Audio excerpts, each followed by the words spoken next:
अब हम शुरू करने वाले हैं चैप्टर नंबर 3 पॉल्यूशन। ठीक है, तो शुरू करने से पहले केवल 3 चीज़ कहनी है आपसे। अगर आपको ये वीडियो पसंद आ रही है तो आप इसको लाइक करें, शेयर करें और सब्सक्राइब करें। बाकी बिना देरी किए इसको शुरू करते हैं हम। पॉल्यूशन, ठीक है, चैप्टर नंबर 3 PT 365 एनवायरनमेंट। सबसे पहला हमारा जो टॉपिक है वो है हमारा एयर पॉल्यूशन। इसमें सबसे पहला टॉपिक जो है क्या है, इसमें air quality management exchange platform. तो climate and clean air coalition ने लॉन्च किया है air quality management exchange program. ठीक है, किस पे लॉन्च किया है इन्होंने?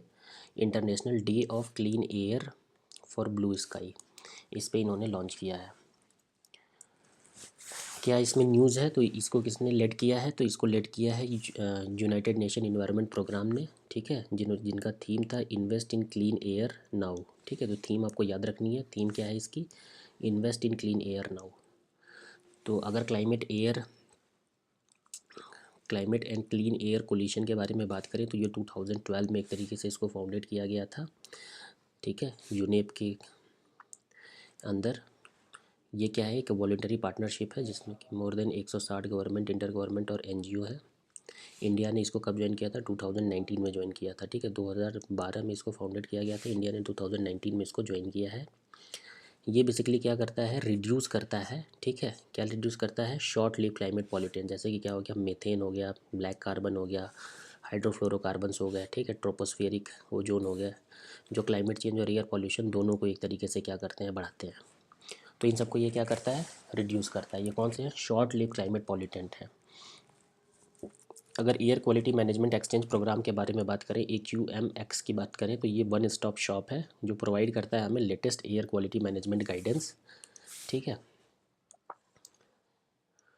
और क्या प्रपोज करता है? टूल प्रपोज करता है WHO की जो गाइडलाइन है एयर क्वालिटी के लिए, उसको मीट करने के लिए। ठीक है, ये किसका कंपोनेंट है? ये कंपोनेंट है climate and clean air coalition clean air flagship है, जो कंट्रीब्यूट करता है UNEA 6 रेजोल्यूशन। ठीक है, तो United nation environment assembly 6 session resolution 10 एक तरीके से फोकस करता है, हमें प्रमोट करना है regional cooperation on air pollution और एयर क्वालिटी को इम्प्रूव करने के लिए। अगर WHO एयर क्वालिटी गाइडलाइन के बारे में बात करें तो इसमें यही है कि ये क्या करते हैं, एक एविडेंस बेस्ड रिकमेंडेशन एक तरीके से देते हैं कि आपको स्पेसिफिक एयर पॉल्यूशन को क्या करना है? कम करना है। तो क्या कौन कौन से पॉल्यूटेंट हैं? तो हमारे एक तरीके से पार्टिकुलेट मैटर है। ठीक है, और क्या है? ओजोन है, नाइट्रोजन ऑक्साइड है, सल्फर डाइऑक्साइड है, नाइट्रोजन डाइऑक्साइड, सल्फर डाइऑक्साइड और कार्बन मोनोऑक्साइड है।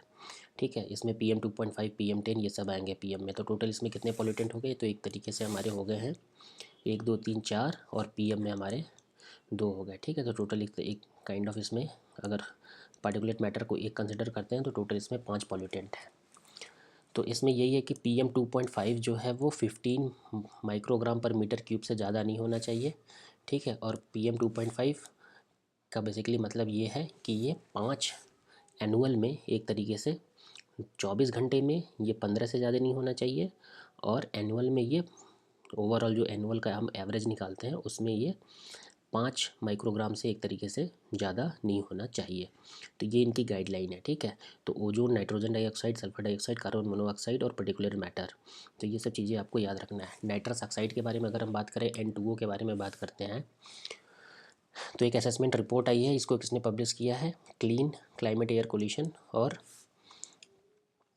फूड एंड एग्रीकल्चर ऑर्गेनाइजेशन ने इसको पब्लिश किया है, एक रिपोर्ट को पब्लिश किया है।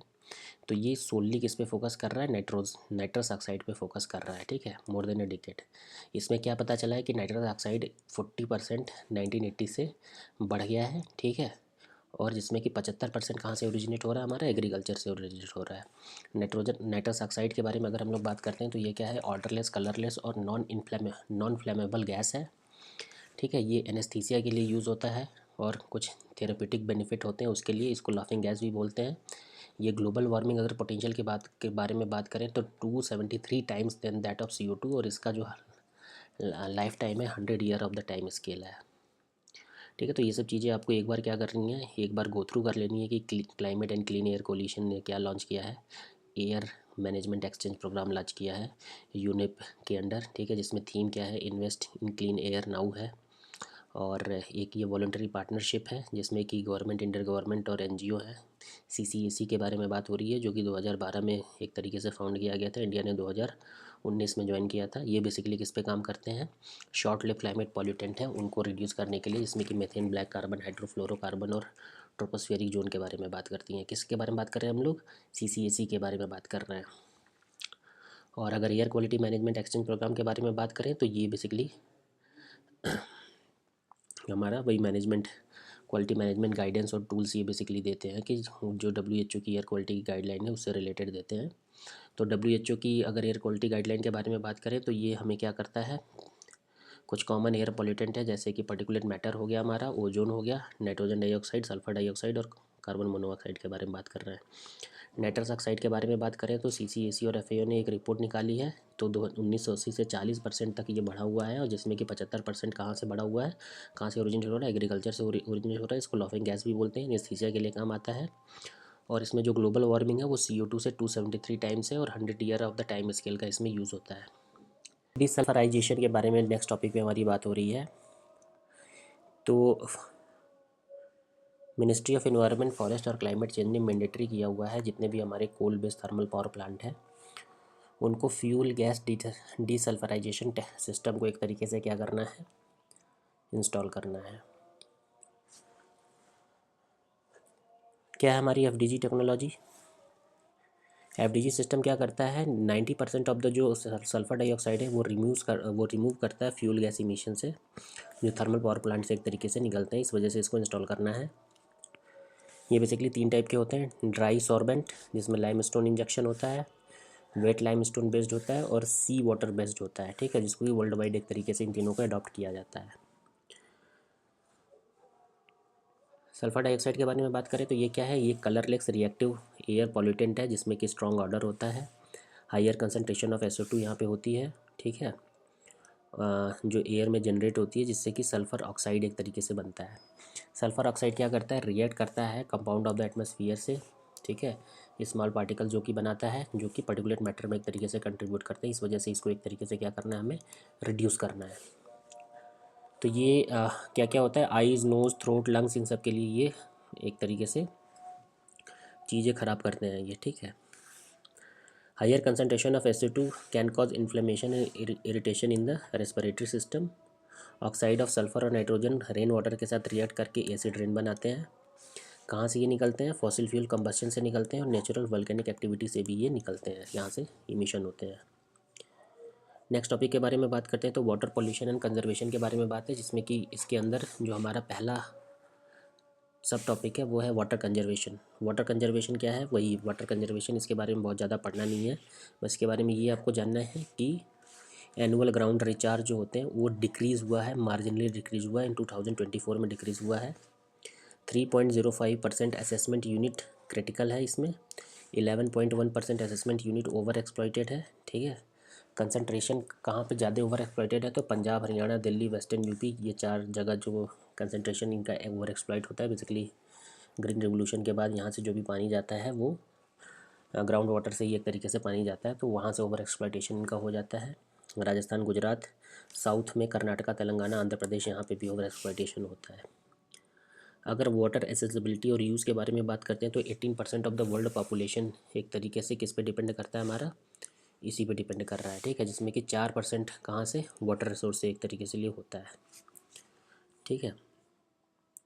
वाटर कंजर्वेशन के बारे में हम लोग बात कर रहे हैं। Distribution of the fresh water कहाँ है, सबसे ज़्यादा फ्रेश वाटर हमारा आइस कैप पे है, फिर उसके बाद ग्राउंड वाटर है, फिर फ्रेश वाटर लेक है, फिर रिवर्स है, ठीक है। तो ये आपको याद रखना है कि सबसे ज़्यादा कहाँ पे है, आइस कैप में है, फिर उसके बाद कहाँ पे है, ग्राउंड वाटर पे है, फिर उसके बाद कहाँ पे है, हमारा लेक में जो है, फ्रेश वाटर लेक जो है उसमें है, फिर उसके बाद कहाँ पे है, रिवर्स में है, ठीक है। 30% ऑफ द हाउस होल्ड के पास एक तरीके से पाइप वाटर नहीं है।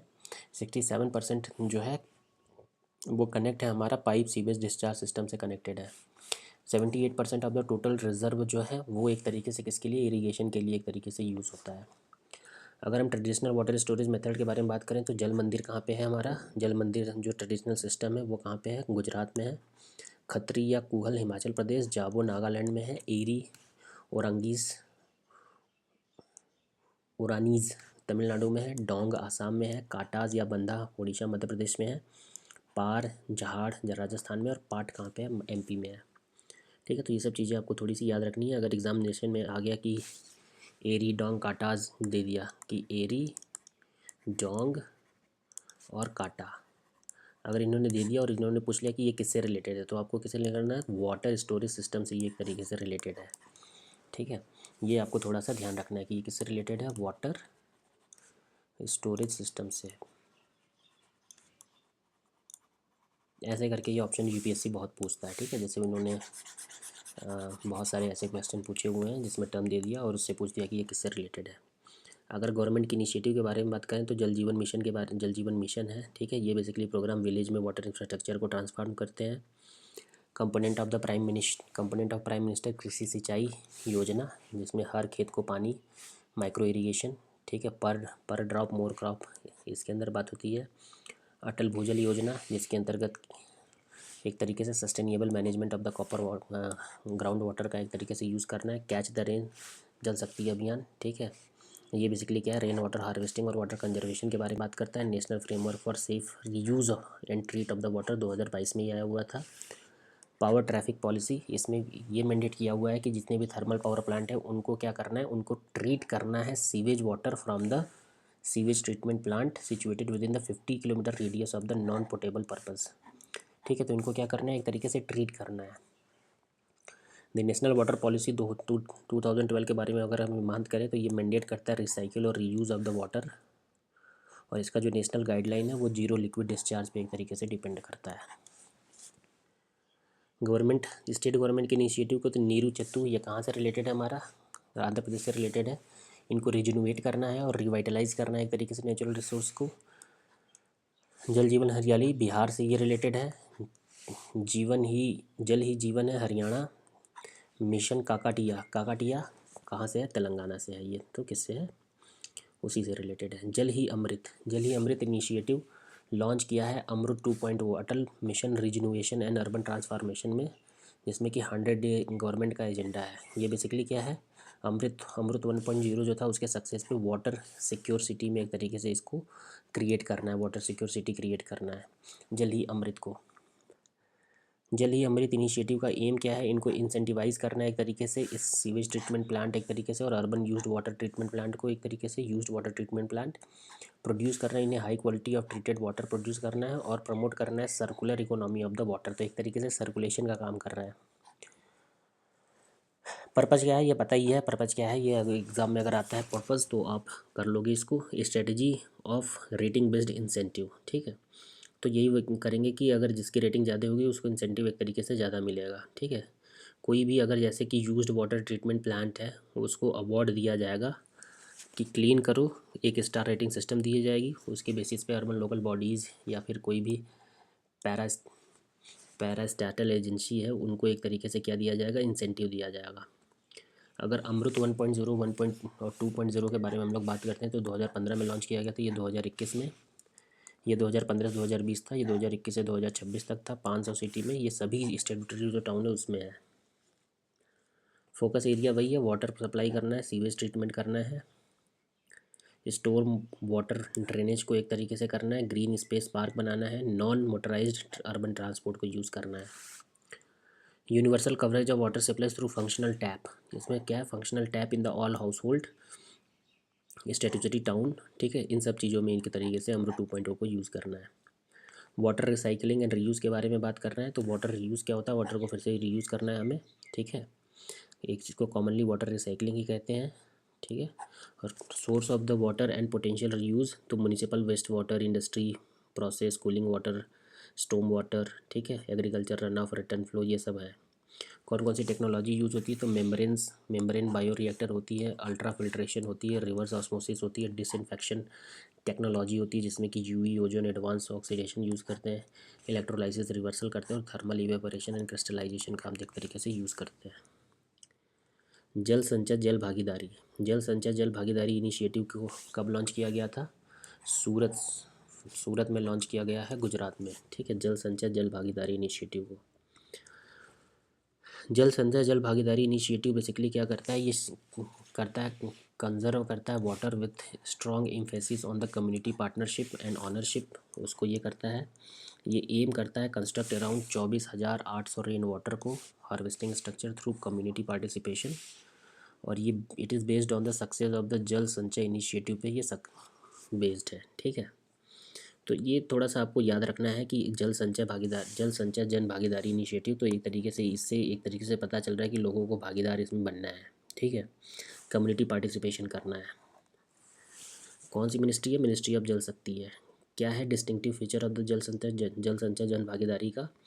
ट्रेडिशनल कॉन्शियसनेस, एक तरीके से इनको बढ़ाना है। ठीक है, ट्रीट करना है वाटर जो भी as a form of god and river को गॉडेस की तरह ट्रीट करना है। एडॉप्ट करना है होल सोसाइटी को, एक गवर्नमेंट वाली अप्रोच को, और सोशल कमिटमेंट एक तरीके से लोगों को देनी है। और एक जल शक्ति अभियान कैच द रेन वाला जो ये चल रहा है, उसमें एक तरीके से कोलेबरेट करना है वाटर के कंजर्वेशन को या वाटर मैनेजमेंट को एक तरीके से करना है।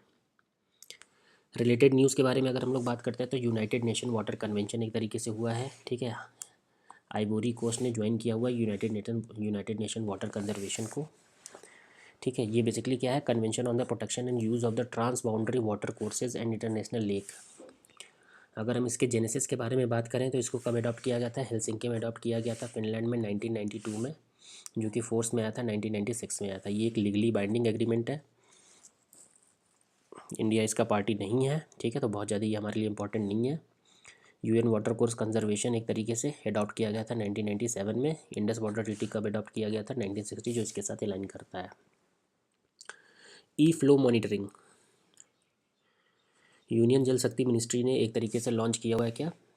ई फ्लो इकोलॉजिकल मॉनिटरिंग सिस्टम। ई फ्लो मॉनिटरिंग सिस्टम क्या है? ये रेफ़र करता है उस फ्लो को जो हमें चाहिए मीट करने के लिए ecological function of the flora and fauna in the water body. ठीक है, तो ये किसको डेवलप किया? National mission for clean Ganga या नमामि गंगे जो है, उन्होंने इनको डेवलप किया हुआ है। तो नमामि गंगे प्रोग्राम बेसिकली गंगा को क्लीन करने के लिए किया था, और इसके ट्राइब्यूटरी को भी अब इसमें इंक्लूड कर दिया गया है। ये real time analysis of the water quality को एक तरीके से गंगा यमुना और उसके ट्राइब्यूटरीज को एक तरीके से उसका real time of the water quality क्या है उसको ये एनालाइज करेंगे, और क्या करेंगे? ये मॉनिटर करेंगे नमामि गंगे प्रोग्राम को सेंट्रल लेवल पे। तो ई फ्लो मॉनिटरिंग सिस्टम बेसिकली क्या है? वही है कि फ्लोरा एंड फौना में जितना भी एक तरीके से हमारे इकोलॉजिकल फंक्शन के लिए जो भी हमारा वाटर फ्लो कर रहा है, उसी को हम लोग क्या बोल रहे हैं? ई फ्लो बोल रहे हैं। National water award. ठीक है, प्रेसिडेंट ऑफ इंडिया ने 5th नेशनल वाटर अवार्ड नई दिल्ली में एक तरीके से प्रेजेंट किया है। एक नोडल मिनिस्ट्री कौन है इसकी? मिनिस्ट्री ऑफ जल शक्ति है। अवेयरनेस क्रिएट करने के लिए पीपल को कि वाटर का कितना इंपॉर्टेंस है। 9 कैटेगरी में ये दिया जाता है: best state, best district, best village panchayat, best urban body, best school, best industry, best water user association, best institution and best civil society. तो उड़ीसा को बेस्ट स्टेट मिला हुआ है एक तरीके से, एंड सूरत और गुजरात को बेस्ट अर्बन लोकल बॉडीज़। ठीक है, तो ये थोड़ा सा आपको याद रखना है। क्या रखना है? उड़ीसा को बेस्ट स्टेट मिला हुआ है। किस में हमारा मिला हुआ है? तो ये हमारा एक तरीके से नेशनल वाटर अवार्ड जिसको कि प्रेसिडेंट ने दिया है, उड़ीसा को बेस्ट स्टेट मिला हुआ है। Global commission on the economic of the water, global commission on the economies of water. ठीक है, ये क्या है? एक ग्लोबल कमीशन है। ठीक है, इन्होंने एक रिलीज़ किया है the economy of water valuing the hydrological cycle as a global common good. एक रिपोर्ट पब्लिश की है। किसने पब्लिश की है? Global commission on economics of the water. ठीक है, ये कब जेनेसिस हुआ था इसका? एक तरीके से जेनेसिस हुआ था, इंडिपेंडेंट कमीशन ये है जिसको कि मई 2020 में 2 ईयर मैंडेट के अंदर इसको जेनेसिस किया गया था। ठीक है, जनरेट किया गया था। क्या है? इंडिपेंडेंट और डाइवर्स पॉलिसी मेकर और रिसर्चर इसमें एक तरीके से सस्टेनेबल वाटर रिसोर्स मैनेजमेंट पे फोकस करते हैं। और इसका जो इंटिटी है, जो कन्वीनिंग इंटिटी है, कौन कौन है? गवर्नमेंट ऑफ नीदरलैंड है। ठीक है, with facilitation by economic cooperation and development है, OECD है, organisation for economic cooperation and development. तो ये इसको करते हैं। अब नेक्स्ट हमारा टॉपिक है वेस्ट मैनेजमेंट। ठीक है, चूँकि पॉल्यूशन पढ़ रहे हैं तो वेस्ट मैनेजमेंट भी हमें पढ़ना पड़ेगा। तो global framework on commission fund, ठीक है, GFC, global framework on chemical fund, एक तरीके से ये GFC फंड ने लॉन्च किया है इसका फर्स्ट प्रोजेक्ट, और इन्होंने कॉल किया है targeting safe and sustainable management of the chemical waste. GFC fund के बारे में बात करें तो ये 5th international conference on the chemical management 2023 Bonn Germany में एक तरीके से इसको सेटअप किया गया था। इसमें तुम्हारा जो भी फाइनेंशियल मैकेनिज़्म के कॉम्प्लीमेंट है उसको एक तरीके से क्या किया गया है, जैसे ग्लोबल इन्वायरमेंट फैसिलिटी हो गया, उनमें एक तरीके से इनको डाला गया है। ठीक है, अगर ऑब्जेक्टिव के बारे में बात करें तो ये सपोर्ट करते हैं लो और मिडिल इनकम कंट्री को सपोर्ट करते हैं, जिसमें बेसिकली स्मॉल आइलैंड और डेवलपिंग स्टेट एक तरीके से इसमें आते हैं, और टारगेट करते हैं मीडियम स्केल प्रोजेक्ट दैट जो स्ट्रेंथन करते हैं नेशनल और रीजनल एबिलिटी को। एग्जीक्यूटिव बोर्ड सभी ऑपरेशनल डिसीजन लेते हैं। तो इसमें एक कंपोजिशन देखेंगे तो 2 national representative of each United Nation region इसमें आते हैं, और representation of all donor country. ये सब बहुत ज़्यादा इंपॉर्टेंट नहीं है। फाइनेंशियल सपोर्ट बेसिकली क्या है, 300,000 से लेके 800,000 यूएस डॉलर एक तरीके से 3 ईयर के लिए मिनिमाइज़ किया जाएगा। जो केमिकल और वेस्ट हैं उनको एक तरीके से मिनिमाइज़ करने के लिए, जिनसे जो इनसे हार्म होता है उसको मिनिमाइज़ करने के लिए एक वॉलंटरी फंडिंग दी जाएगी। अगर हम जीएफसी के बारे में बात करें तो ये एक मल्टी सेक्टोरल एग्रीमेंट है। ठीक है, वो क्या करता है, 28 टारगेट को एक तरीके से केमिकल और वेस्ट मैनेजमेंट को प्रिवेंट करने के लिए कि कोई इलीगल ट्रेड ना हो और elimination of highly pesticides in agriculture by 2035, इन सब चीज़ों को ध्यान में रख के ये सब चीज़ें बनाई गई है जीएफसी को। Other global initiative to sustainable management of chemical waste कौन कौन सा है, strategic approach of the chemical management. ठीक है, बेसल कन्वेंशन है, स्टॉकहोम कन्वेंशन है। ये बेसिकली क्या करता है, SAICM strategic approach to international chemical management, ये ग्लोबल पॉलिसी फ्रेमवर्क है जो मिनिमाइज करता है किसके लिए, health and environmental impact of the chemical through their life cycle. Basel convention वही transboundary movement and disposal of the hazardous waste उसके बारे में बात कर रहा है। Stockholm convention basically persistent organic pollutant के लिए है, तो SPOP इससे याद कर सकते हैं। और बेसल कन्वेंशन क्या, BTM से याद कर सकते हो, Basel convention transboundary movement and disposal of hazardous waste. ठीक है, तो BTM से क्या याद करेंगे, ट्रांस बाउंड्री मूवमेंट किसके लिए, बेसल कन्वेंशन से है। और स्टॉकहोम कन्वेंशन क्या है, परसिस्टेंट ऑर्गेनिक पॉल्यूटेंट है, उससे रिलेटेड है हमारा। ठीक है, स्टॉकहोम कन्वेंशन। ई वेस्ट के बारे में बात करें तो ई वेस्ट मॉनिटर रिलीज़ हुआ है एक तरीके से 2024 ग्लोबल ई वेस्ट मॉनिटर। ये रिपोर्ट बेसिकली क्या करता है, funded and prepared in partnership. कौन फंड करता है और प्रिपेयर करता है, United nation institute for training and research, UNITAR। ये क्या करता है, एक तरीके से इसको फंड करता है और प्रिपेयर करता है। ठीक है, sustainable cycle programme, international telecommunication union और फाउंडेशन कार्मी-नैक। ठीक है, यस साइकिल बेसिकली स्टार्ट हुआ था 2022 में। ये एक प्रोग्राम है अंडर यूनिटैर। ठीक है, जो कि क्या करता है, planet division for the planet to promote sustainable society और सस्टेनेबल प्रोडक्शन कंजप्शन और डिस्पोजल पैटर्न, एक तरीके से उसको ये प्रमोट करते हैं। ठीक है, तो ये बेसिकली है क्या, ये बेसिकली एक रिपोर्ट है जो हाईलाइट करता है हमारा कलेक्शन और रिसाइकलिंग पर, एक तरीके से हाईलाइट करता है। Reason of e waste per capita generate कितना, उस पर बात करता है। और finding for India, India rank 3rd पे आता है लार्जेस्ट ई वेस्ट जनरेटर में। ठीक है, जिसमें कि फॉलोइंग ओनली चाइना और USA के बाद इंडिया एक तरीके से आता है जो ई वेस्ट होता है। ई वेस्ट बेसिकली क्या होते हैं, इलेक्ट्रॉनिक इक्विपमेंट और फोटोवोल्टिक। ठीक है, discarded waste without the intent of the reuse. ठीक है, without intent of reuse as well as the reject manufacturing और रिफर्बिश एंड रिपेयर प्रोसेस। तो उससे रिलेटेड है, जैसे कि मान लो कोई भी हमारा इलेक्ट्रॉनिक इक्विपमेंट हो गया या फिर कोई भी सोलर फोटोवोल्टिक सेल हो गया, जिसको कि डिस्कार्ड किया जाता है कि उसको हमें बाद में रीयूज़ नहीं करना है, ऐसे करके उसको देखा जाता है। हमें क्यों इसका नीड है, क्योंकि ये इन्वायरमेंट रिस्क, हेल्थ हजार्ड, इन सब चीज़ों के बारे में ये सब पता ही है। चैलेंज क्या क्या है ये सब भी हमें पता ही है। ठीक है, e waste management in India के बारे में बात करें तो hazardous waste management amendment rule 2003 जो फर्स्ट टाइम एक तरीके से hazardous material in the e waste composition के बारे में बात करता है। E waste management and handling rule 2011, ये एक्सटेंडेड प्रोड्यूसर रिस्पॉन्सिबिलिटी के बारे में बात कर रहा है। EPR बेसिकली क्या है, एक इन्वायरमेंटल पॉलिसी अप्रोच है जिसमें कि प्रोड्यूसर की रिस्पॉन्सिबिलिटी होती है उस प्रोडक्ट की जो उन्होंने प्रोड्यूस किया हुआ है, कि उसको आपको क्या करना है, extend to the post consumer stage. ठीक है, प्रोडक्ट लाइफ साइकिल। ठीक है, कंज्यूमर के स्टेज तक एक तरीके से आपको प्रोडक्ट के लाइफ साइकिल को देखना है कि वहाँ तक पहुँचे। ठीक है, ई वेस्ट मैनेजमेंट रूल 2016 के बारे में इंट्रोड्यूस किया था, प्रोड्यूसर रिस्पॉन्सिबिलिटी ऑर्गेनाइजेशन के बारे में। 2011 एक्सटेंडेड प्रोड्यूसर रिस्पॉन्सिबिलिटी के बारे में बात किया था। और 2016 किसके बारे में बात कर रहा है, producer responsibility organisation. 2022 promote circular economy, मतलब हम सर्कुलर इकॉनमी मतलब हमें क्या करना है, रीयूज़ करना है थ्रू EPR रेजिम। और e waste management second amendment rule 2023, ये एक मेजर प्रोविज़न है जिसमें आपको क्या करना है, रिड्यूस करना है एक तरीके से हार्मफुल सब्सटेंसेस का, और डिटरमिन करना है determination of the conservation factor, conversion factor of the EPR certification generation. ठीक है, ईपीआर जो एक्सटेंडेड प्रोड्यूसर रिस्पॉन्सिबिलिटी है, उसको आपको क्या करना है, एक तरीके से डिटर्मिनेशन करना है कि आपको एक कंजर्वेशन फैक्टर लाना है उसके जनरेशन में। रेफ्रिजरेटर जो होता है, ठीक है, उसका मैनेजमेंट करना है। ई वेस्ट मैनेजमेंट रूल 2024, ठीक है, ये बेसिकली रिलैक्सेशन और टाइमलाइन देता है rating of for the return and report. जैसे कोई भी मैन्युफैक्चर कर रहा है, प्रोड्यूस कर रहा है, रिफर्बिश कर रहा है, ठीक है, वो पीरियड 9 महीने से ज़्यादा नहीं होना चाहिए। Central government can establish one और more platform for exchange of the transfer of the EPR certificate. ठीक है, एक से ज़्यादा प्लेटफॉर्म भी बना सकते हैं। एक तरीके से ये थोड़ा सा ढिलाई कर रहे हैं, मतलब लोगों को बोल रहे हैं कि एक से ज़्यादा आप जाके बना सकते हैं, बहुत ही ज़्यादा स्ट्रिक्ट पॉलिसी को नहीं फॉलो कर रहे हैं।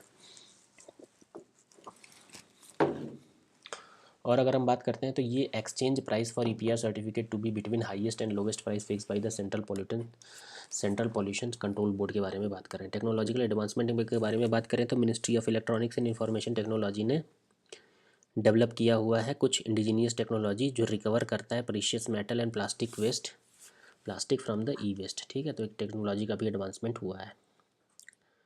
बेसल कन्वेंशन के बारे में बात करते हैं तो यही है ट्रांसबाउंड्री मूवमेंट हजार्डस वेस्ट का एक तरीके से। The global e waste statistic programme के बारे में बात करते हैं तो ये कोलैबोरेशन है यूनाइटेड नेशन यूनिवर्सिटी और यूनाइटेड इंटरनेशनल टेलीकम्युनिकेशन यूनियन। ई वेस्ट चैलेंज के बारे में बात करें तो ये क्या है, वर्ल्ड इकोनॉमिक फोरम का एक ग्लोबल इनिशिएटिव है। और R2 कोड ऑफ प्रैक्टिस, ये बेसिकली वही है कि आपको रिसाइकिल करना है, रीयूज़ करना है एक तरीके से। ठीक है,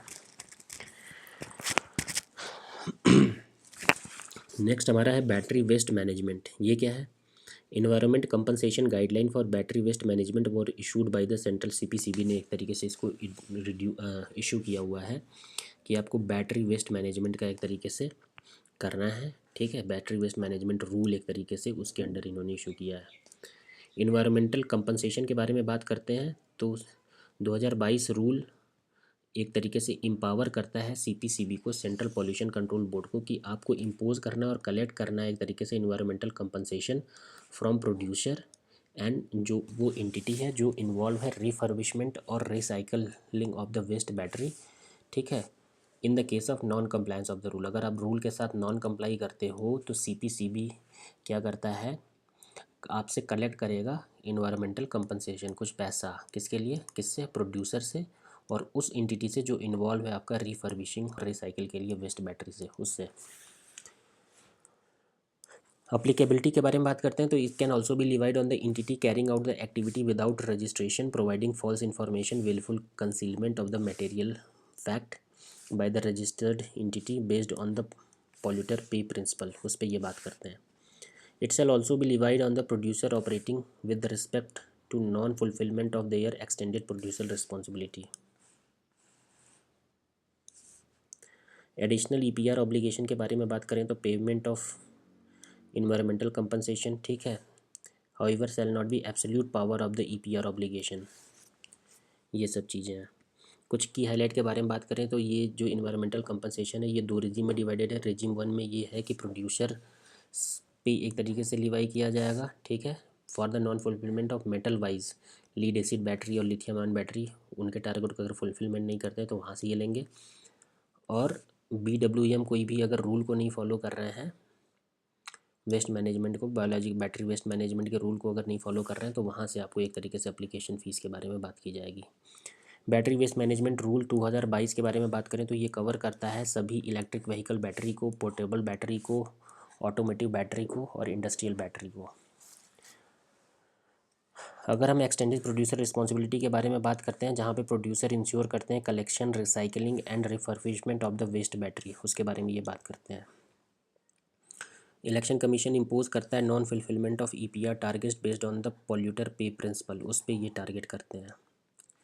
PPP बेसिकली क्या है, एक प्रैक्टिस है जिसमें कि जो प्रोड्यूस करता है pollution bear the cost of the managing it to prevent the damage to human health and the environment. Mandatory अगर बात करते हैं तो mandatory phase in the target have been set for the using recycle material. ठीक है, कुछ other type of pollution के बारे में हम लोग बात करते हैं। कौन कौन से हमारे पॉल्यूशन है एक तरीके से, उसके बारे में बात करते हैं। बिस्फेनॉल ए है, ठीक है, पर पॉली फ्लोराइको एल्काइल सब्सटेंस है, ठीक है, और कौन कौन से टर्म इन द यूज़ है। तो एक तरीके से ये सारी चीज़ें हैं जो आपको पढ़नी है। तो अभी इसमें हमें टोटल 20 पेजेस पढ़ने हैं, तो हम ट्राई टू कोशिश करेंगे कि इसको जल्दी जल्दी कवर करें, ठीक है। उसके बाद चैप्टर 4 आएगा सस्टेनेबल डेवलपमेंट, पर उसके पहले हम इसको कंप्लीट करते हैं। कहाँ पे हम पहुँचे हुए हैं, बैटरी वेस्ट मैनेजमेंट हमारा हो गया।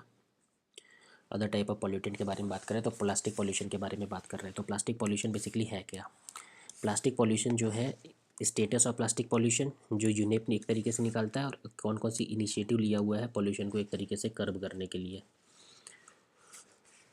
एनुअल प्लास्टिक प्रोडक्शन क्या क्या स्टेटस है? पहला है कि जो 2000 से 2019 में जो प्लास्टिक प्रोडक्शन है वो डबल हो चुका है। इंडिया का जो रैंक है तीसरा है ग्लोबली, जिसमें कि वही है यूएसए और चाइना के बाद ही होगा। मोस्ट कॉमन कौन सा प्लास्टिक यूज़ होता है? तो पॉलीथीन, टेरीपथलेट, ठीक है, पीईटी और पीटी, जो बेवरेज बॉटल होते हैं उसमें ये यूज़ होते हैं। और कौन कौन सा होता है? हाई डेंसिटी पॉलीथीन, ठीक है, डिटर्जेंट बॉटल जो होते हैं उसमें एक तरीके से यूज़ होते हैं। Polyvinyl chloride PVC plumbing pipe में जो यूज़ होते हैं। और लो डेंसिटी पॉलीथीन ये बबल रैप में जो यूज़ होते हैं।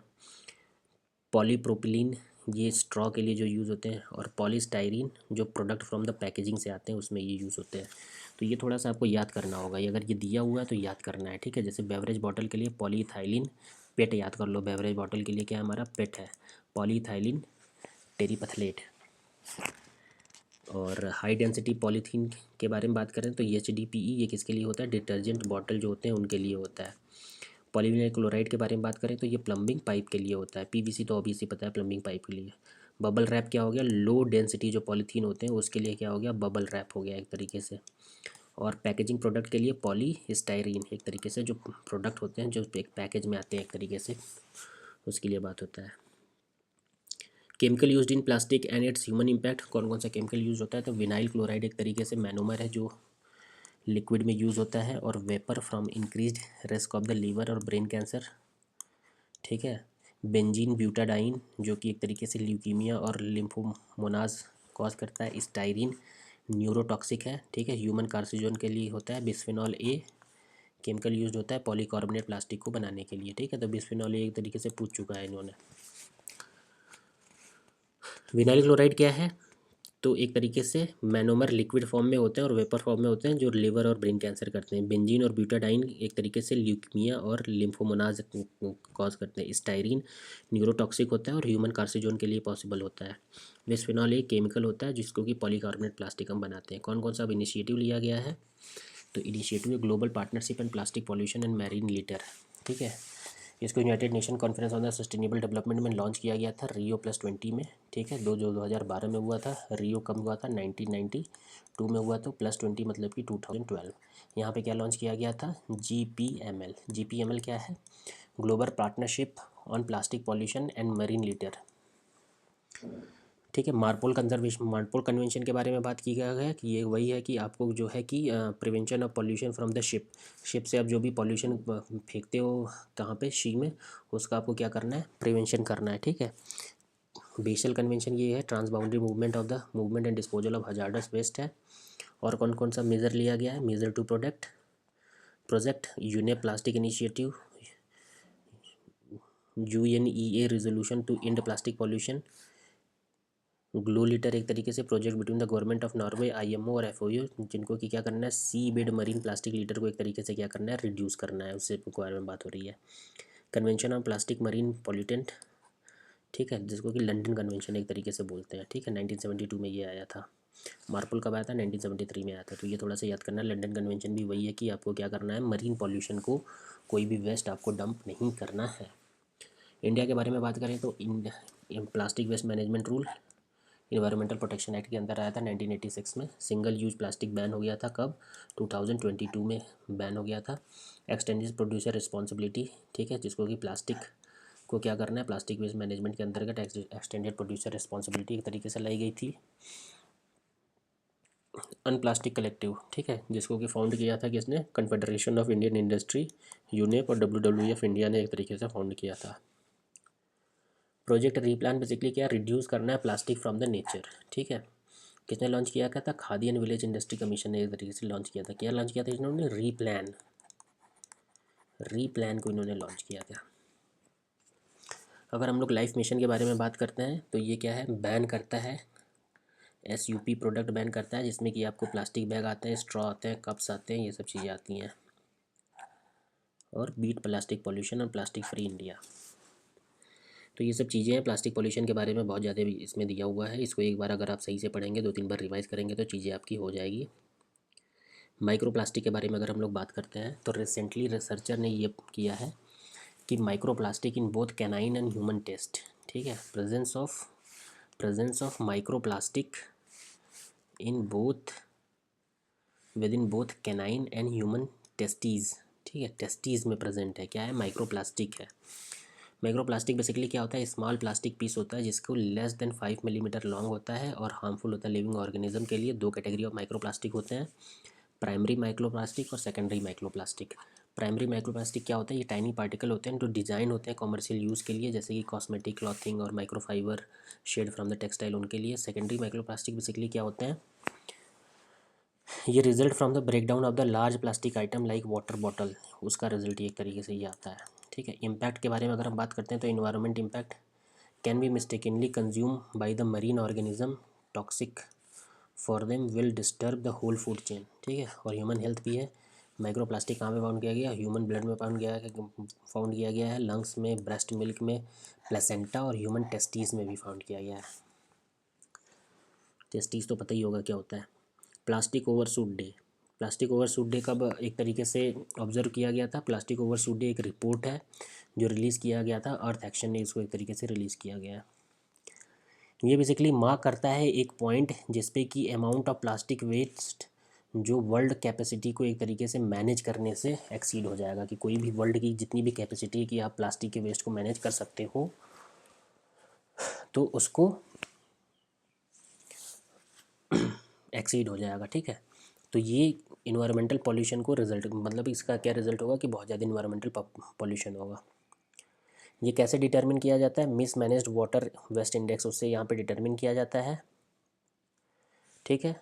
इंडिया में कितना है, बहुत ज़्यादा है, 68.62 है। जैसे ये 100% होगा, प्लास्टिक वेस्ट मैनेजमेंट नहीं हो जाएगा, हर जगह प्लास्टिक ही प्लास्टिक होगी, फिर खाओ प्लास्टिक।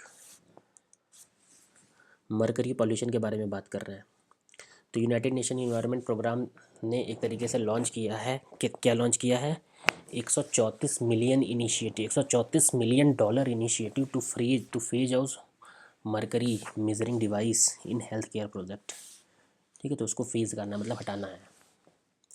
जैसे कि मर्क्यूरी के जो थर्मामीटर होते हैं, ठीक है, या स्फिगोमैनोमीटर जो होते हैं, ठीक है, at the rate of 20% annually and reduce the mercury spillage, encourage करते हैं adoption of the accurate and affordable safe mercury free alternative while improving the management of containing medical waste. कौन कौन सा मेंबर कंट्री है इसका, mercury pollution एक तरीके से इसका मेंबर कंट्री कौन सा है प्रोजेक्ट का, तो अल्बानिया है, बुर्किना फासो है, इंडिया है, मोंटीनिग्रो है और युगांडा है। ग्लोबल इन्वायरमेंट फैसिलिटी इसको फंड कर रहा है, कौन एग्जीक्यूट कर रहा है, वर्ल्ड हेल्थ ऑर्गेनाइजेशन इसको एग्जीक्यूट कर रहा है। अगर मरकरी के बारे में थोड़ा बहुत जानते हैं तो नेचुरली अकरिंग एलिमेंट होता है जो कि एयर, वाटर और सॉइल तीनों में पाया जाता है। ये ओनली मेटल है जो liquid stage at the room temperature पे इसको मिलता है। It is persistent bioaccumulative toxic pollutant है ये। All human expose to low level of the mercury, सभी human low level of mercury से एक्सपोज हुए हैं। Several country and international organisation have stabilize references level for daily and weekly methyl mercury and mercury intake that are estimated to be safe. अगर हम source के बारे में बात करते हैं तो gold mining, coal based thermal power plant, volcanic emission, इन सब चीज़ों में ये बात करता है। टॉक्सिक इफेक्ट के बारे में बात करते हैं तो ये नर्वस सिस्टम को एक तरीके से जो है उस पर कर देता है। मिनामाटा डिजीज़ यहाँ पे होती है, ठीक है, जैसे कि न्यूरोलॉजिकल डिसऑर्डर होता है, ठीक है। और वाटर लेड सेडिमेंट में एक तरीके से एक्यूमुलेट हो जाता है, जो कि इसको टॉक्सिक कन्वर्ट कर देता है, जो फूड चेन में इंटर हो जाता है। मिनावाटा कन्वेंशन ऑन द मरकरी के बारे में बात करेंगे तो इसको एडॉप्टेड किया गया था 2030 में एट कुमामोटो जापान में, जो कि 2017 में कम इन द फोर्स आया। ठीक है, मतलब कि एक तरीके से फोर्स में कब आया था, 2017 में। मिनामाटा कन्वेंशन को कब अडॉप्ट किया गया था, 2013 में कुमामोटो जापान में। ये क्या है, एक लीगली बाइंडिंग ट्रीटी है जिसमें कि क्या करना है, ह्यूमन के हेल्थ को और इन्वायरमेंट को मरकरी के एडवर्स इफेक्ट से प्रोटेक्ट करना है। पर्पज़ यही है कि आपको बैन करना है न्यू मरकरी माइंस को, फेज़ आउट करना है एग्जिस्टिंग वन को, और phase out and phase down करना है मरकरी यूज़ को। इंडिया ने कब इसको रेटिफाइड किया था, 2018 में। परसिस्टेंट ऑर्गेनिक पॉल्यूटेंट के बारे में बात कर रहे हैं। ठीक है, तो एक ग्लोबल स्टडी की गई हुई है किसके द्वारा, यूनाइटेड नेशन इन्वायरमेंट प्रोग्राम और ग्लोबल इन्वायरमेंट फैसिलिटी ने इसको फंड किया हुआ है। किस पे, परसिस्टेंट ऑर्गेनिक पॉल्यूटेंट पे। क्या की फाइंडिंग इसकी निकली कि इसमें क्या है कि टोटल जो 12 पीओपी हैं due to regulatory action global since 2012। ठीक है, उसका यूज़ क्या हुआ है, डिक्लाइन हुआ है। जैसे यूज़ ऑफ डीडीटी के बारे में बात करते हैं, एक सिंथेटिक इंसेक्टिसाइड है। ठीक है, has decreased in human milk sample over 17% since 2004। तो मिल्क सैंपल में डीडीटी क्या हुआ है, रिड्यूस हुआ है। Replacement of POP due to their similar property, जैसे क्या है, पर polyfluoroalkyl substance PFA were detected at high level. अगर पीओपी के बारे में बात करते हैं तो ये केमिकल सब्सटेंस है जो कि इन्वायरमेंट में परसिस्ट करते हैं, और ये पेस्टिसाइड्स हैं, इंडस्ट्रियल केमिकल है और unwanted product of the industrial product है। ये रेजिस्ट करते हैं photolytic biological and chemical degradation. ठीक है, एग्जांपल इसके क्या क्या है, डाइल्डरीन है, इंडेरीन है और हेप्टाक्लोर है। ठीक है, तो ये थोड़ा सा इम्पॉर्टेंट है। क्या क्या है, डाइल्डरीन है, इंडेरीन और हेप्टाक्लोर है, ये क्या पीओपी है। इनकी फिजिकल केमिकल प्रॉपर्टी क्या है, ऑफन हेलोजिनेटेड होते हैं इसमें। ठीक है, एक तरीके से हेलोजन के कंपोनेंट होते हैं, और वाटर में सोल्युबिलिटी लो होती है, लिपिड में बहुत ज़्यादा ये सोल्यूबल होते हैं, और सेमी वोलाटाइल इन नेचर होते हैं। ठीक है, इम्पैक्ट बेसिकली क्या है, कैंसर, लिवर डैमेज, फर्टिलिटी को डिक्रीज़ कर देते हैं, और ह्यूमन एस्थमा और थायराइड को एक तरीके से बढ़ाते हैं। इंडोक्राइन डिसरप्टिव प्रॉपर्टी इनकी होती है। तो स्टॉकहोम कन्वेंशन एक तरीके से परसिस्टेंट ऑर्गेनिक पॉल्यूटेंट पे एक तरीके से लाया गया था। स्टॉकहोम कन्वेंशन बेसिकली क्या है, एक लीगली बाइंडिंग एग्रीमेंट है। ठीक है, इसको 2001 में अडॉप्ट किया गया था, 2004 में ये फोर्स में आया था। इंडिया ने रेटिफाइड किया था 2006 में। Ministry of environment, forest and climate change ने नोटिफाई किया हुआ रेगुलेशन ऑफ पीओपी रूल्स 2018। किसके प्रोविज़न में, इन्वायरमेंट प्रोटेक्शन एक्ट 1986 में। तो ये जो है ग्लोबल इन्वायरमेंट फैसिलिटी, जो एक तरीके से फंड प्रोवाइड कर रही है, financial mechanism for the convention को एक तरीके से डेजिग्नेट करती है। कौन से पॉल्यूटेंट न्यूज़ में है, ये थोड़ा सा इंपॉर्टेंट है, इसके बारे में थोड़ा सा ध्यान दो। जैसे बिस्फेनॉल ए, अभी इसको इन्होंने 2022 में पूछा था। तो DCPA and that hall, the US environment protection agency EPA ने बैन किया हुआ है the weed killing pesticide dimethyl tetrachloroterephthalate, जिसको कि DCPA बोलते हैं, टेट्राक्लोरोटेरिपैथलेट। ठीक है, ये वीड किलिंग पेस्टिसाइड्स है। ठीक है, तो यूएस इन्वायरमेंट प्रोटेक्शन एजेंसी ने इसको बैन किया हुआ है। ये कहाँ पे यूज़ होता है, ब्रोकली में यूज़ होता है, ब्रसेल स्प्राउट में यूज़ हुआ है, कैबेज और ओनियन में यूज़ होता है। ठीक है, जिसमें लो बर्थ वेट आता है, इससे ब्रेन का डेवलपमेंट नहीं होता है, IQ कम हो जाता है, तो ये सब चीज़ें इसमें आती हैं। बिस्फेनॉल ए के बारे में बात करें तो ये बिस्फेनॉल ए कहाँ पे यूज़ होता है, प्लास्टिक पैकेजिंग में यूज़ होता है एक तरीके से। ठीक है, जो प्लास्टिक पोल्यूशन कॉज करता है। ये क्या होता है, पॉलीकार्बोनेट प्लास्टिक और इपॉक्सी रेजिन होते हैं। पॉलीकार्बोनेट प्लास्टिक बेसिकली यूज होते हैं कंटेनर में, जिसमें कि एक तरीके से फूड स्टोर किया जाता है और बेवरेज यूज किया जाता है। और इपॉक्सी रेजिन के बारे में बात करें तो ये यूज होता है to coat the inside the metal of the product such as food can और बॉटल्स, वहाँ पे ये यूज़ होता है epoxy resin. Exposure to bisphenol है, वही ब्रेन पे एक तरीके से इफेक्ट करेगा, फीटस, फोइट्यूस, इन्फेंट और चिल्ड्रेन। ठीक है, फीटस, इन सब पे ये क्या करता है, एक तरीके से अटैक करता है। ठीक है, तो बिस्फेनॉल है बेसिकली, इसको याद रखो कि आप तो एक तरीके से फूड से रिलेटेड है। ठीक है, एक कैन होता है, कैन में जिसमें आपको कुछ नमकीन हो गया, चिप्स हो गया, या फिर कोई खाने पीने की चीज़ हो गई, तो उसके अंदर जो ये प्लास्टिक लगती है, इपॉक्सी रेजिन बोलते हैं उसको। ठीक है, पर एंड पर and poly fluoro alkyl substance PFAs, PFAS basically क्या है? PFAS बेसिकली क्या है? ये क्या करता है, किडनी के फंक्शन को डिसरप्ट कर देता है, ठीक है, जो गट माइक्रोबायोटा होते हैं उनको, ठीक है। PFA बेसिकली क्या होते हैं, ये एक फॉरएवर केमिकल होते हैं जिनमें कि केमिकल परसिस्ट करता है इन्वायरमेंट में, ह्यूमन बॉडीज़ में, ठीक है, जो कि ब्रेक डाउन हो जाती है extremely slowly. Man made chemical है जो कि हर एक प्रोडक्ट में यूज़ होता है, जैसे कि नॉन स्टिक कुकवेयर और सम कॉस्मेटिक, वहाँ पे ये यूज़ होती है। पर एंड पॉलीफ्लोरो एल्काइल, ठीक है, ये है वहाँ पे नॉन स्टिक कुकवेयर यहाँ पे यूज़ होती है।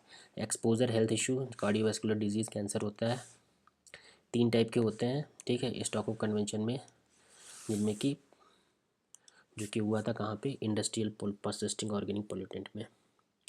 कौन कौन सा टर्म इन यूज़ है वो हम जानते हैं। तो सॉइल एसिडिफिकेशन है, ठीक है, एज़ पर स्टडी सॉइल का जो एडिसिफिकेशन है वो कितना हो गया, 3.3 billion tonne of the essential carbon.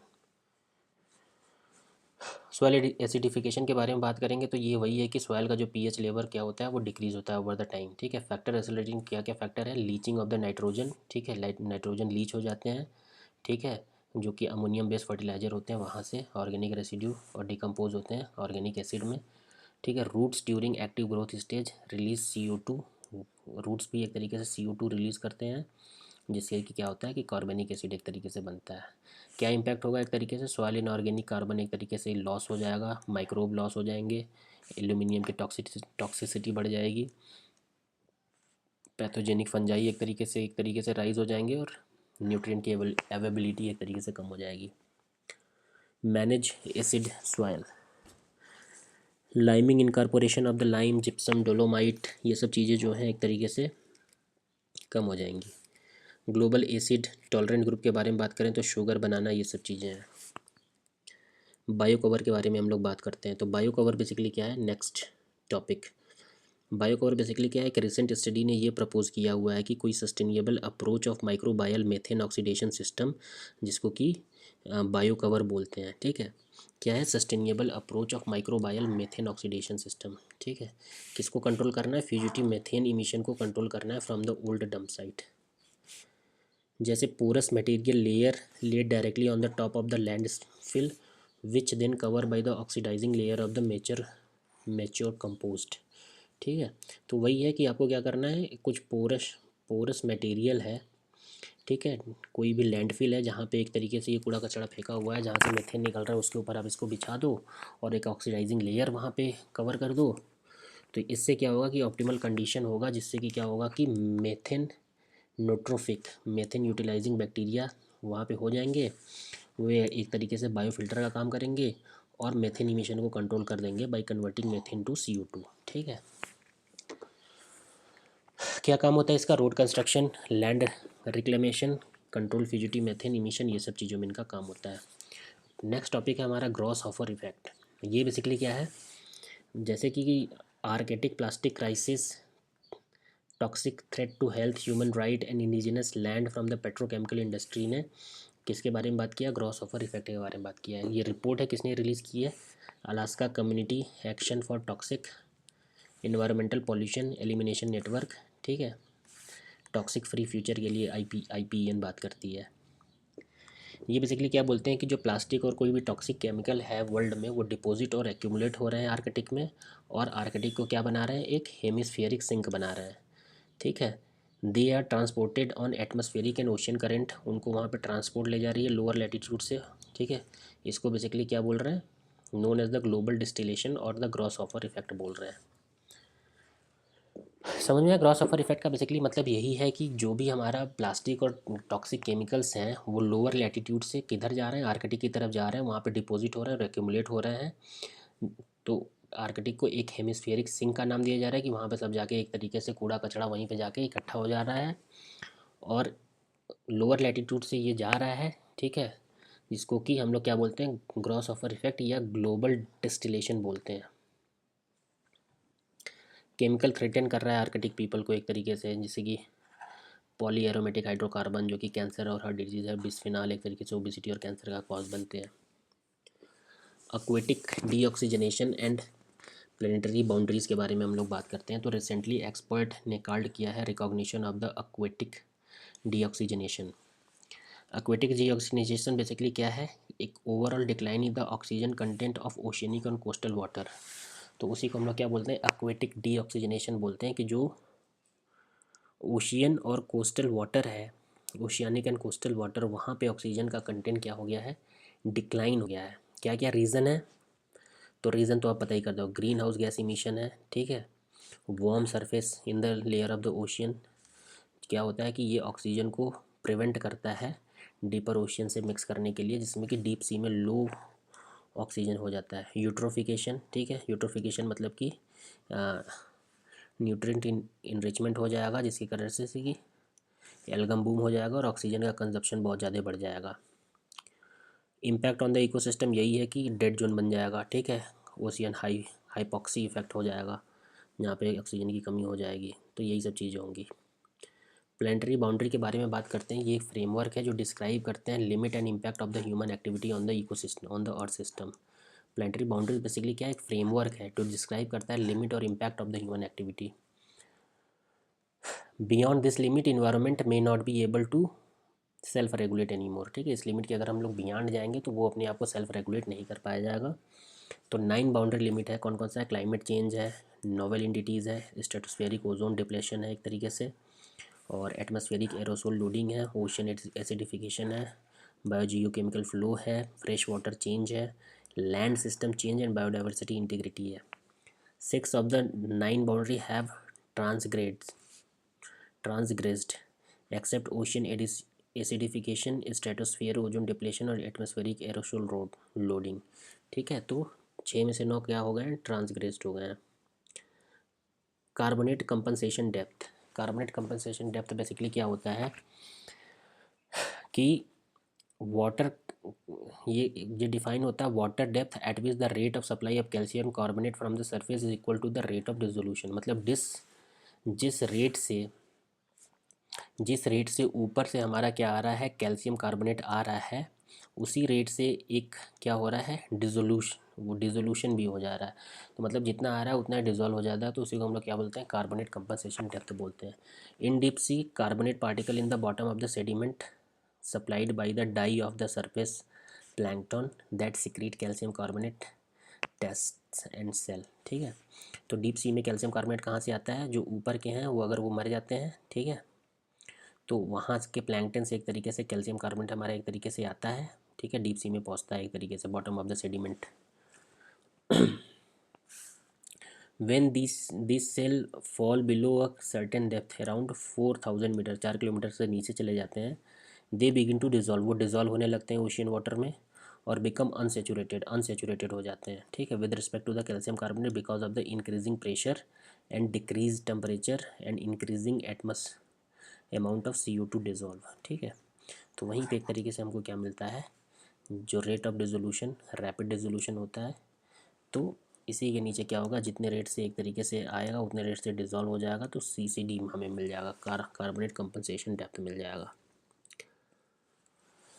Hydrogel के बारे में बात करते हैं, तो इंडियन इंस्टीट्यूट ऑफ साइंस ने डिज़ाइन किया हुआ है एक तरीके से novel hydrogel to remove microplastic from the water, ठीक है। बस इसमें यही याद रखना है, क्या याद रखना है, कि इंडियन इंस्टीट्यूट ऑफ साइंस ने हाइड्रोजेल बनाया है जिसको कि माइक्रोप्लास्टिक फ्रॉम द वाटर से रिमूव करना है। हाइड्रोजेल बेसिकली है क्या, इंटरवाइंड पॉलीमर नेटवर्क है जो बाइंड कर सकता है माइक्रोप्लास्टिक एंड डिग्रेड देम, उसको अल्ट्रावायलेट रेज से हम लोग डिग्रेड करके यूज़ कर सकते हैं। 3 टाइप ऑफ इसमें पॉलीमर लेयर होते हैं, चिटोसैन, पॉलीविनाइल अल्कोहल और पॉलीएलेनिन होते हैं। कहाँ पे ये यूज़ होते हैं, टूथपेस्ट में यूज़ होते हैं, contact lenses, drug delivery system, air conditioning. Bioplastic के बारे में बात करते हैं। Some smallholder farmer in Nagaland replace plastic with compostable bioplastic bag made from the cassava starch से जो बने हुए हैं। बायोप्लास्टिक बेसिकली क्या बायो बेस्ड पॉलीमर होते हैं जो रिन्यूएबल सोर्सेज से प्रोड्यूस होते हैं, जिसमें कि कार्बोहाइड्रेट, वेजिटेबल ऑयल ये सब होते हैं और माइक्रो ऑर्गेनिज्म भी प्रेजेंस होते हैं। ये माइक्रोब इनको डिग्रेड कर सकते हैं, जैसे फंजाई, बैक्टीरिया, यीस्ट, ये सब डिग्रेड कर सकते हैं, जिससे कि CO2 और वाटर एंड बायोमास का एक तरीके से प्रोडक्शन होता है। ये प्लास्टिक के एक तरीके से क्या होते हैं, अल्टरनेटिव हो सकते हैं। स्टील स्लैग के बारे में बात करते हैं तो guideline for the utilisation and processing of steel slag in road construction released by the central board of research institute CRRI। Steel slag basically क्या है, ये एक solid waste generated in the process of steel making है। ये compose होता है oxide of calcium, iron, silicon और magnesium. की एप्लीकेशन के बारे में बात करते हैं तो ये रोड बेस्ड कोर्स मटेरियल है। स्टील स्लैग रोड टेक्नोलॉजी है। Blending material for Portland cement, fertiliser and soil improvement. अगर हम SSRT के बारे में बात करें तो ये इम्प्रूव करता है durability of the road, improve करता है स्किल रेजिस्टेंस और इकोनॉमिक ब्यूटिनिमस। एरोबायोलॉजी एडवांसमेंट के बारे में अगर हम लोग बात करते हैं तो ये नई टेक्नोलॉजी है जो इनेबल करती है real time bio aerosol monitoring को, एक तरीके से उसको मॉनिटर करती है।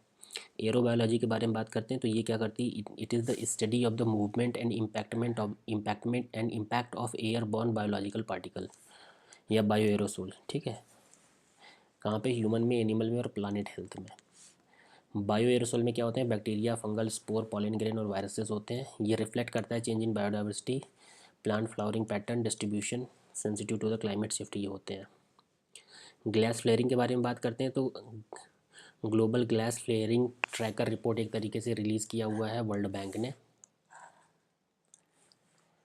ठीक है, इसमें सबसे ज़्यादा कंट्रीब्यूशन किसका है, रशिया, ईरान, इराक, USA। ठीक है, तो ग्लास फ्लेयरिंग ने 7% फ्रॉम 2022 से एक तरीके से इंक्रीज हो गया है। ग्लास फ्लेयरिंग बेसिकली क्या है, burning of the natural gas associated with oil extraction. ठीक है, यही ग्लास फ्लेयरिंग है। सेफ्टी कंसर्न, इकोलॉजिकल कंसर्न है। क्या की मेजर लिया गया है अवॉइड करने के लिए, zero routine flaring by 2030 initiative World Bank ने लिया हुआ है। लाइट पोल्यूशन के बारे में बात करें तो 9 time light pollution link to associated increase Alzheimer risk. ठीक है, एक्सेसिव या inappropriate use of outdoor artificial light, अगर उसका एक्सेसिव इनअप्रोप्रिएट यूज़ करते हैं तो उसकी वजह से क्या होता है, लाइट पोल्यूशन होता है। ये एडवर्सली इफेक्ट करता है हमारी एबिलिटी को observe star and other celestial body, human health और वाइल्ड लाइफ बिहेवियर को। जैसे कि इस एक स्टडी नोट, नाइट टाइम में लाइट पोल्यूशन एक नेचुरल सर्केडियम रिदम जो है उसको ये हैम्पर करता है, स्लीप को हैम्पर करता है और इंडिविजुअल को अल्जाइमर डिजीज़ के मोर ससेप्टेबल बनाता है। बायो बिटुमन के बारे में हम बात करते हैं तो यूनियन ट्रांसपोर्ट मिनिस्ट्री ने इनागोरेट किया है इंडिया का पहला नेशनल हाईवे जो कि bio bitumen in Nagpur Mansar bypass on the national highway 44 से पास होती है। ये क्या है, ये एक पेट्रोलियम फ्री अल्टरनेटिव है to bitumen manufactured from the organic element biochar, stable lignin and bio oil, वहाँ से एक तरीके से बनती है।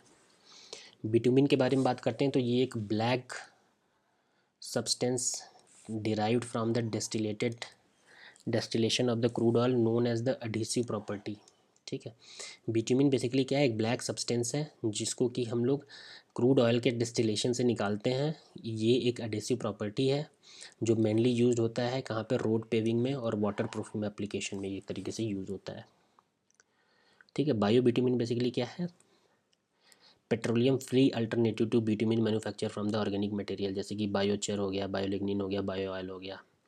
बेनिफिट इसका बेसिकली यही होता है कि इंपोर्ट को ये रिड्यूस करेंगे। ठीक है, स्टेबल बर्निंग की इशू को एड्रेस करेंगे और बायो इकोनॉमी को एक तरीके से बूस्ट करेंगे। कौन कौन सा ये रोड कंस्ट्रक्शन में होता है, copper slag, Jio textile and gold asphalt mix, ये सब यूज़ होता है। मिसलेनियस के बारे में अगर हम लोग बात करते हैं तो मिसलेनियस बेसिकली क्या है, वाइट कैटेगरी इंडस्ट्री के बारे में बात करते हैं। वाइट कैटेगरी इंडस्ट्री बेसिकली क्या होती है, वाइट कैटेगरी सेक्टर को अब क्या चाहिए, प्रायर परमिशन ऑफ द, नहीं चाहिए, will now not require prior permission of state pollution control board to establish and operate under Air Act and Water Act of the Air Act 1981, Water Act of 1974। ये basically क्या है, permission officially known as the consent to establish and consent to operate. ठीक है, ये basically क्या करते हैं, रेगुलेट करते हैं industry that discharge the effluent and emit pollutant in the environment. White category industry will have to inform SPCB through the self declaration. White category sector के बारे में बात करते हैं तो those industry which are practically non-polluting are categorized under the white category by Central Pollution Control Board। जो non polluting होती है, ठीक है, उनको वाइट कैटेगरी बोलते हैं। इनको स्टेट पॉल्यूशन कंट्रोल बोर्ड का एक तरीके से भी प्रायर परमिशन नहीं चाहिए स्टेबलिश ऑपरेट करने के लिए। जैसे कि विंड हो गया, सोलर पावर प्रोजेक्ट हो गया, एयर कूलर्स हो गया, बाइसिकल असेंबली हो गया, ये सब चीज़ें हो गई।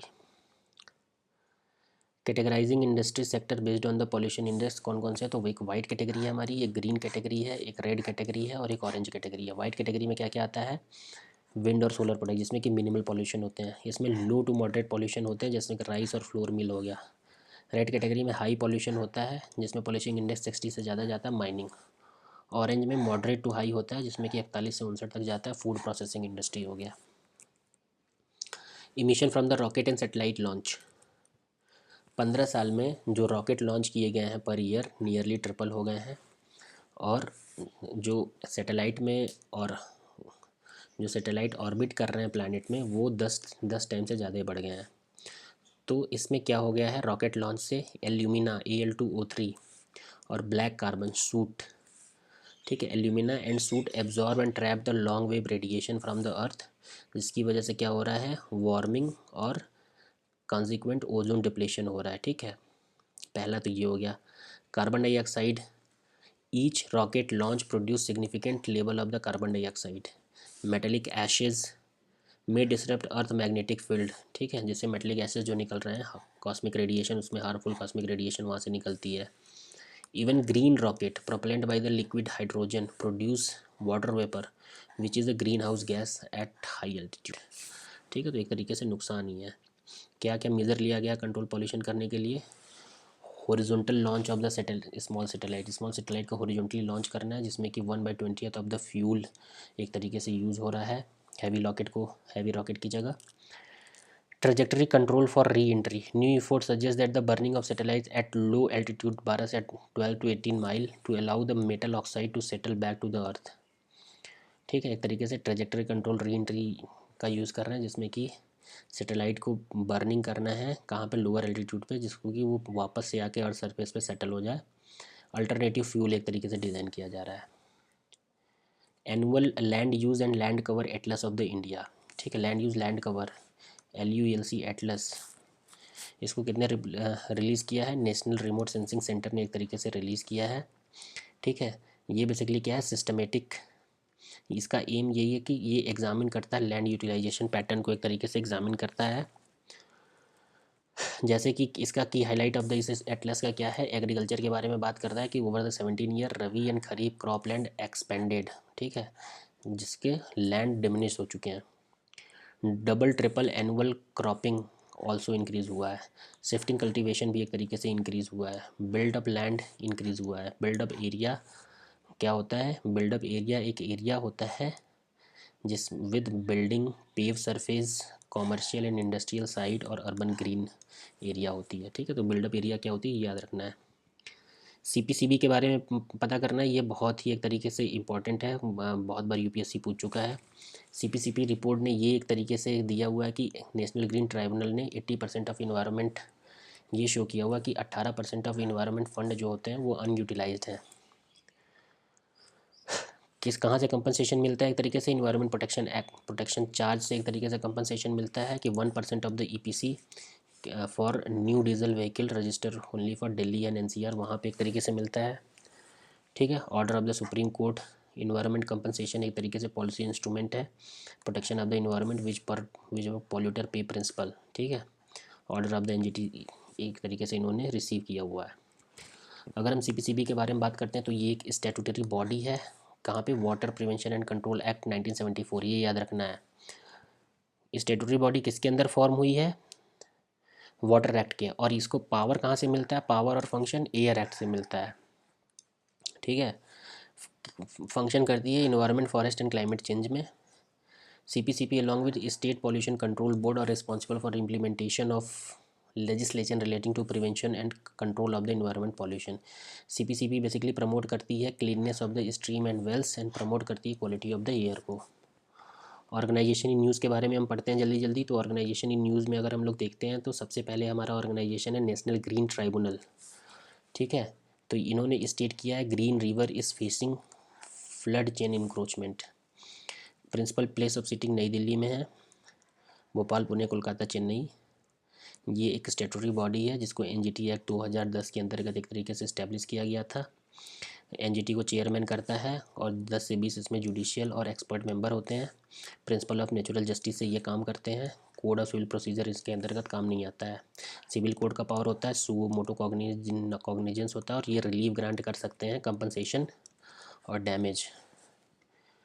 मैंडेट क्या करते हैं? मैंडेट करते हैं कि एक स्पेसिफाइड जुडिशियल बॉडी है जो इक्विप होती है expertise solely adjudicate environmental cases in the country. ठीक है, जैसे एनजीटी लेजिस्लेटिव फ्रेमवर्क के बारे में बात करते हैं तो water act 1974, water prevention cess act 1971, forest act 1980, air pollution control act 1981, environment protection act 1986, public liability insurance act 1991 और बायोलॉजिकल डाइवर्सिटी एक्ट 2002।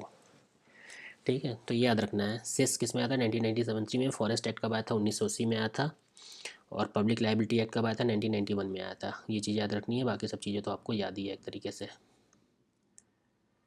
ठीक है, अब हम बात करते हैं किसके बारे में? Disposal of the application.